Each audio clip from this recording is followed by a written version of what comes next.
മണ്ഡലകാല മകരവിളക്ക് മഹോത്സവത്തോടനുബന്ധിച്ച് സന്നിധാനത്ത് പ്രവർത്തിക്കുന്ന സർക്കാർ ഹോമിയോ ഡിസ്പെൻസറി തീർത്ഥാടകർക്കും ജീവനക്കാർക്കും ആശ്വാസമാകുന്നു. 24 മണിക്കൂറും പ്രവർത്തിക്കുന്ന ഡിസ്പെൻസറിയിൽ 1700ഓളം പേർക്ക് ചിക്കൻ പോക്സ് പ്രതിരോധ മരുന്ന് നൽകിയതായി dispensary charge officer doctor Vivek V Devan അറിയിച്ചു.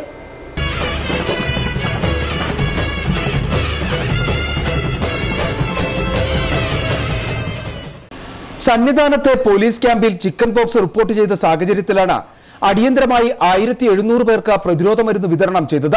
ഹോമിയോപ്പതി വകുപ്പിന് കീഴിൽ 2 ഡോക്ടർമാരും ഫാർമസിസ്റ്റും ഉൾപ്പെടെ 6 ജീവനക്കാരാണ് ഇവിടെ സേവനമനുഷ്ഠിക്കുന്നത്.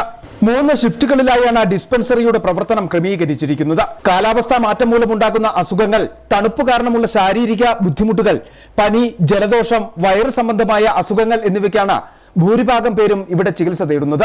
ബന്ധപ്പെട്ട് തീർത്ഥാടകർക്ക്, പ്രത്യേകിച്ച് മുതിർന്ന പൗരന്മാർക്കുണ്ടാകുന്ന കാൽവേദന, മുട്ടുവേദന എന്നിവയ്ക്കും ഫലപ്രദമായ ചികിത്സ ഇവിടെ ലഭ്യമാണ്. 1080ഓളം പേഷ്യൻസ് നമ്മൾ ചികിത്സിച്ച് കഴിഞ്ഞു. ഇതിന് പുറമെയാണ് നമ്മൾ 1700ഓളം പേർക്ക് നമ്മൾ പ്രതിരോധ മരുന്ന് നൽകുകയും ചെയ്തിട്ടുണ്ട്.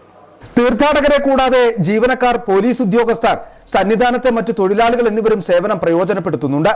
ദിവസേന 100ലധികം രോഗികളാണ് ചികിത്സ തേടി ഇവിടെ എത്തുന്നതെന്ന് ഡിസ്പെൻസറി ചാർജ് ഓഫീസർ പറയുന്നു. City vision, Sannidhanam.